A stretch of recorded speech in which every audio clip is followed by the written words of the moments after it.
There's more to it. No, there isn't. I'm just going to stop. We don't.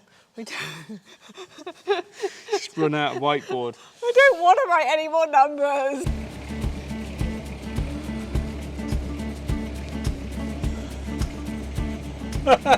It's kind of back to school today because we wanted to share with you how much it's cost us to get to this point. So we've worked through all of the bank statements, the painful amount of money that we've... Who's worked through the bank statements? Madam Admin here. And we've finally been able to work out how much it's cost us to not build the house. So everything from the very first survey through to getting planning permission. And then there's a lovely secondary fund, which is what it takes to get from planning to actually being able to put a spade in the ground. Yay. Well, first up, we have done a little bit of preparation work in here, but nothing too major, so you haven't missed out yet. But in the coming weeks, or coming week, we should have episode 1 of the Big Barn Build. But first up, let's go through these figures. So we ended up doing 4 applications for this barn to be converted as a Class Q, which is the permitted development route. And we succeeded on the 4th one with a design that we weren't happy with, but we wanted to get something over the line. Since then, we've done our full application. So in total, we've done 5 applications.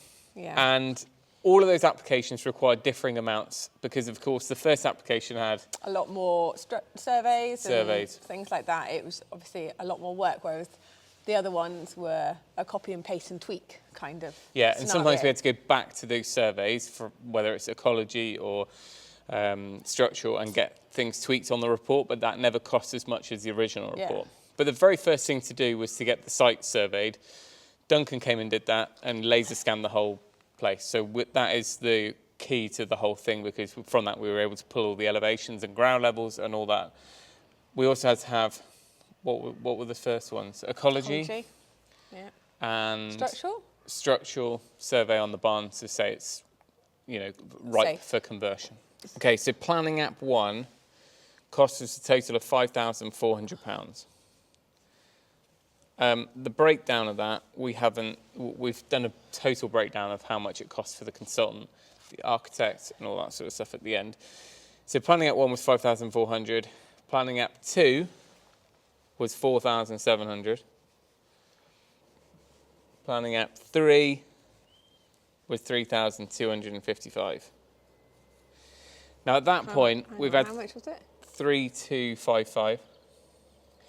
So we did 3 applications initially for the Class Q, and they were failed attempts. That was when we were using a previous consultant, and they were okay. They were the Rural Planning Company, they were called, and they did farm. They were very confident they could get us through with a Class Q. And they opened our eyes to the fact that a Class Q was even possible, whereas before that... You thought it was. Well, I did, but the estate agent and a lot of initial thoughts were it's too big. But when we spoke with them, we worked out that we can actually break it down into 2 dwellings and leave some as agricultural and things like that. So they were the ones that gave us that initial idea, but they just didn't have enough experience with our local authority. No, we think at all. Because and they didn't push as much either, did they?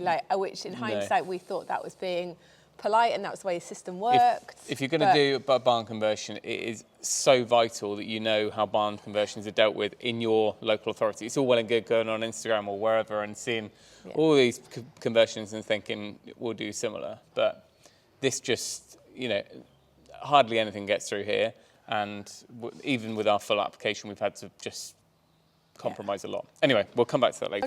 How did we pay them? Because they weren't per job, were they? Or the were consultants, they per job? Were they? That's true. So they were more of like a whole fee, and that took it all the way through to the decision date. Whereas I think with our new consultants, there was kind of a standard fee to put the application together, but then you were charged for like calls and emails and chasing the council, and our council needed a lot of chasing. So it did cost more. But as a result, we've got 2 successful applications with them. It, wasn't it? So yeah. But you're right, it probably costs. It's just a different way. It's just more. good to look into how they charge and how they, how you, whether it's an upfront cost or whether it could be anything. So these figures are to do with everything. So that's like the surveys and the applications, and of course each time you've got to pay a fee as well. So our 4th application is when we changed to a different consultant. And because they knew that we were going to be doing a full app after it and an appeal, I don't think they gave us a fairly good rate, I think, for that. But to put through that really simple fourth application was 3,970. Oh dear. We're running out. 3,000. 970. Can we even see the whiteboard at all? Not really. Well, we can put the text over the top. Right. Application 4 gets us permission. So woohoo! That gets a celebrate nice little star. And yeah. Lots So of at this stars. point, you're like, it doesn't matter what we spent, we've got something, and there is going to be a house here. Yeah. But if you think about it, if you get the first one over the line, it's radically different. Every time you're doing these applications, it is so costly. And a lot of people said in our videos, oh, the council just refuse it because they want more money. For a Class Q application for this size building, for 2 dwellings, it costs £250, I think. Yeah. Let's have a look. £238. They're making no money on the application because they've got to put it out to all the consulting people within the council, the Neighbours ecologists and stuff. There is no way, and the amount of time that they've got to put into writing the report. So I don't think that's the case at all. They're just pain in the arse. Tell you one thing, we didn't have any problems with any of our neighbours at all. No, on any of them. We did chat to them, and before and during, but that was nice. The fact that we didn't. It helps that the building's here and it was empty. Yeah, exactly. And the other option is it turns into an industrial unit or for contractors. And we're not that close to any of our neighbours, so that also helps. But anyway, they still could have caused a fuss. They could, yeah. And they didn't, so that was really good. So we've got to that point, 3,900. So I don't know if we've got to total all those, but it's basically 10, 17 grand to get to the Class Q approval. Do a Carol Vorderman. And then we had an appeal next. So we wanted to appeal our application 3.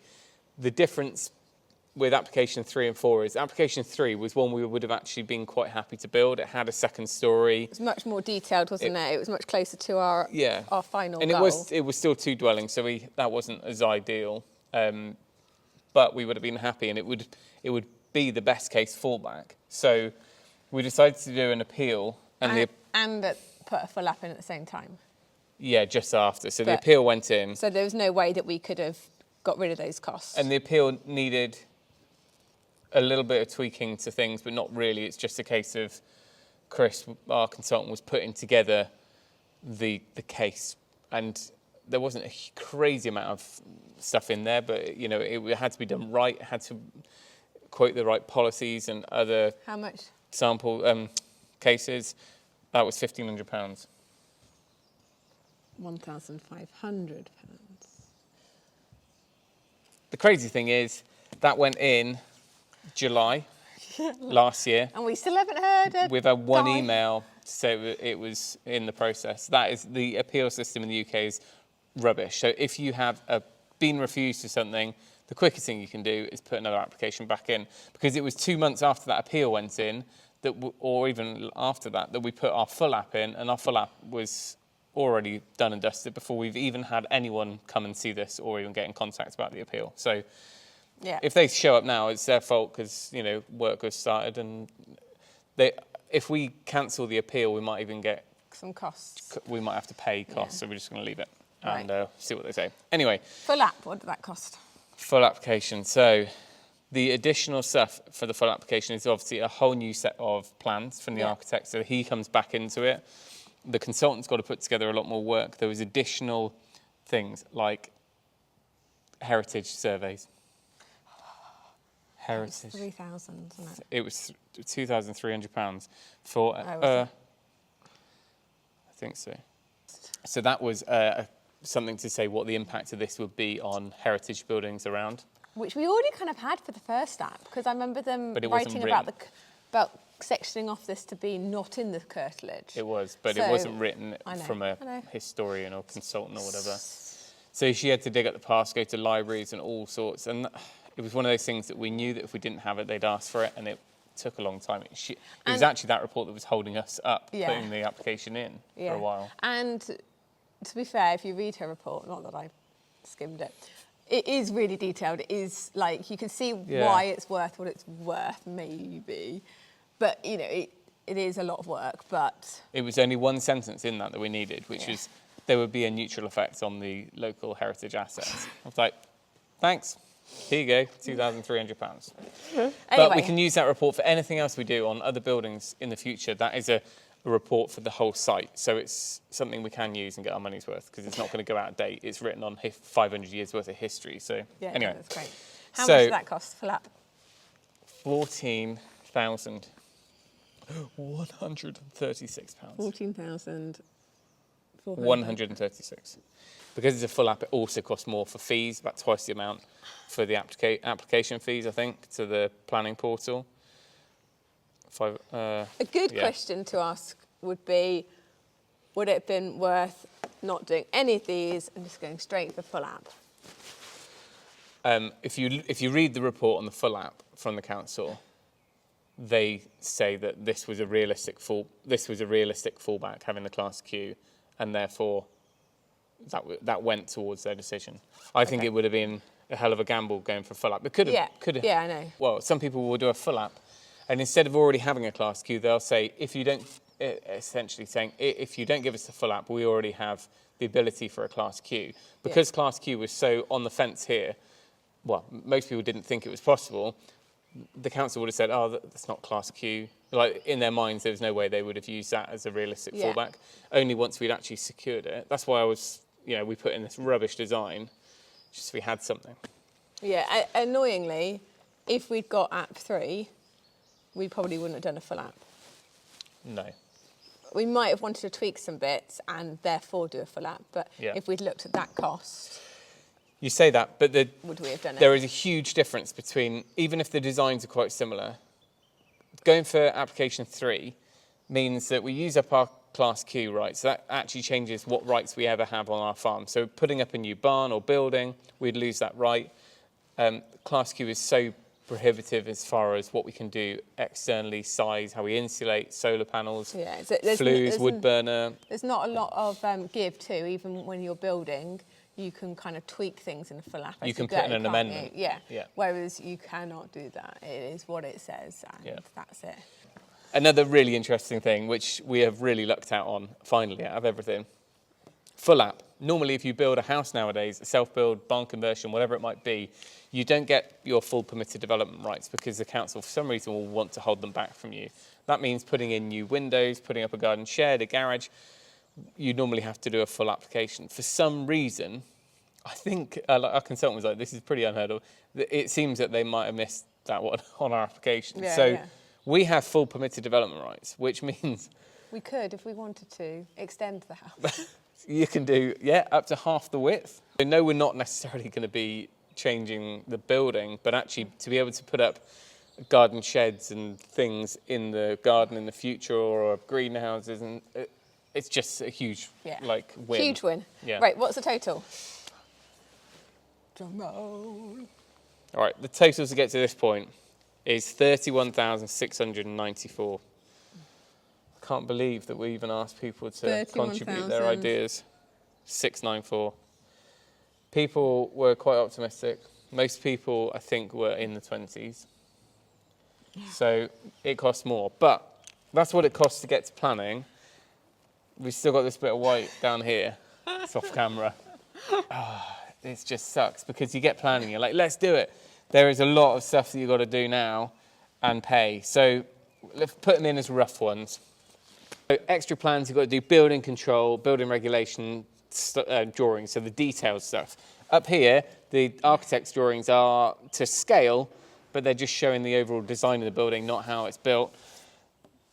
I think, I don't know actually, 5,000 I think it was, plus that. Might be more. Go 5, go 6, go 6, it's going to be 6. £6,000 for all the plans for, everything that's needed.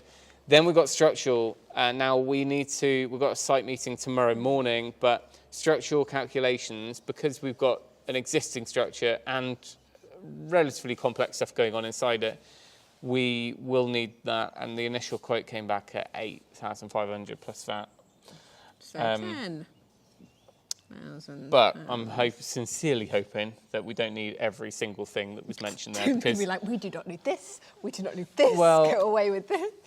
I would suggest, I've kind of mentioned it to our architect, but things like the infill, the timber frame infill, which is basically insulated stud work, I'm not sure that needs a structural design. And there will be other aspects where we can, with our building inspector for building control, if it's just span tables for joists upstairs, you know, I'm happy to have that conversation. If they need extra information, then of course we'll have to pay for calcs, but hang on. There's more to it. No, there isn't. I'm just going to stop. We don't. Just run out of whiteboard. I don't want to write any more numbers. Okay, so I don't know where your guess was in the last video, but 31,000 is what we spent to get through planning. But then we're easily going to be at 50 grand before we can actually commence, because we've done £2,000 on insurance, 2 years worth of self-build insurance. Yeah.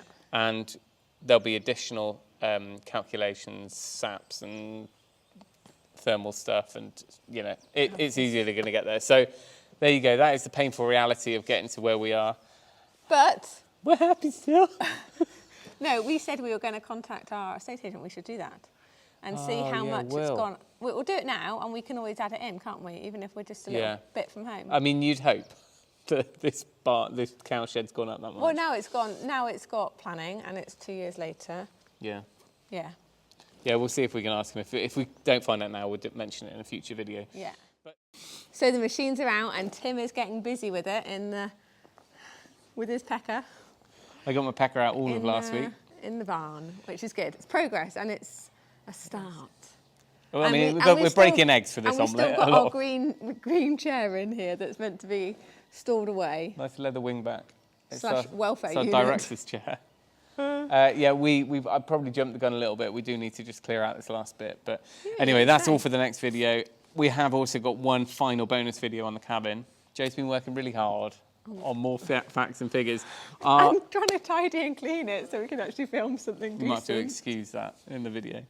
But what we wanted to do is do that final cost video, because how much it costs to build that house, the cabin in itself, we've done. Yeah. But that didn't include kitchens, bathrooms, the internal fit out. And a lot of people were asking, because it's all well and good saying how much it costs per square metre, but if that doesn't include a kitchen, it's not a very welcoming house. So we're going to be doing that full video today, maybe. Yeah, maybe. Film it, get out next week, and then that'll be it. We can draw a nice line under the cabin project. Well, can we? Can we draw a nice line under the cabin project? Yeah, I can. Yeah. When I look back from my walk, do I see any blue? All right, there's still some cladding to finish. Yeah, But it's Tim all up on the trailer. Too happy to start pecking. Yeah, all right. He's I might have some wood help now. for a day or two next week or the week after. Yeah. It's Scott, always then. Scott of Ropes in Scott, one of our Patreons. He is a carpenter, and he's going to give me 2 days. And we're hopefully going to finish the cabin. Yeah. But in the meantime, I'll be in here digging away. Humpty Dumpty, no problems. He's earning his keep. That was a good purchase. Yeah. Didn't get that on your whiteboard, did you? Anyway, we'll leave it there. Thank you for watching. Remember, if you can, do it yourself. And we'll see you next time. Okay, one more. Was that not enough? Okay, get ready. Ready? Yes, just don't do it too fast.